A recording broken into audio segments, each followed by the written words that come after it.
தேவன் நம்மை எப்படி அழைத்திருக்கிறார் அப்படின்னு சொன்னா பரிசுத்தம். பொய் பேசுவது, கோல் மூட்டுவது, முதுகுக்கு பின்னால் தீமை செய்வது.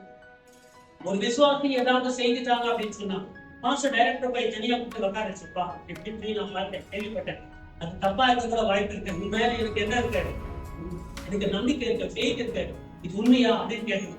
அதை கொடுத்துட்டு அதை விட்டுட்டு இங்க இருந்து பேரை சொல்லி விரலை காட்டி இந்த பாவம் செய்தாய் அப்படின்னா அடுத்த முறை அந்த ஆத்துமா சபைக்கு வராது. இயேசுவுக்கு என்ன பேர் தெரியுமா? பாவிகளுக்கு நண்பர், ஆயக்காரர்களுக்கு நண்பர். இன்றைக்கு எந்த பாஸ்டரியாவது பாஸ்டர் வந்து பாவிகளுக்கு நண்பர் வேற சென்ஸ்ல கிடையாது. வேற சென்ஸ்னா எப்படி ஏதோ பாவிகள் இருக்காங்க அவர்கிட்ட இவங்க போய் உட்காந்து அவங்களுக்கு பாவம் செய்யறாங்க அந்த சென்ஸ் இல்ல.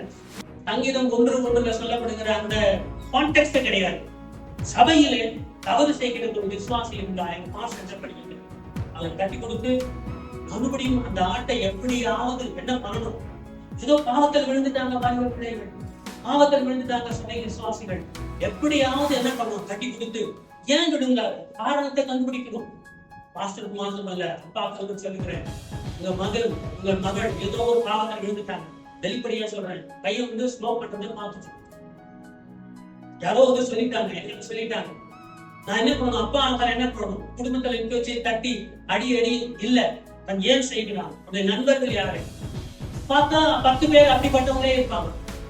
சோ எப்படியாவது அந்த நண்பர்கள் இருந்து அவங்க விடுதலை செய்ய முடியுமா, இல்ல அவங்க நல்ல ஒரு ஆலோசனை சொல்ல முடியுமா? ஏன்னா உடலுக்கு கெடுதல் இல்லையா, பணம் போகுதுன்றது விஷயம் இல்லை, உடம்புக்கு கெடுதல். சின்ன வயசுலயே பண்ணா எப்படி? அதே மாதிரி எந்த பாவமா இருந்தாலும் சரி. சோ ஒரு அப்பா என்ன பண்ணணும், கனிமையில கூப்பிட்டு பேசி அவருடைய பாவத்தை கண்டித்து உணர்த்தி அவருக்கு அன்பு செலுத்தி என்ன சம்பதின்னு சொன்னால் எழுந்து நிற்க வைத்து. சபையில ஒரு விசுவாசி விழுந்தா கை கொடுத்து தூக்கி எழுந்து நிற்க வேண்டும்.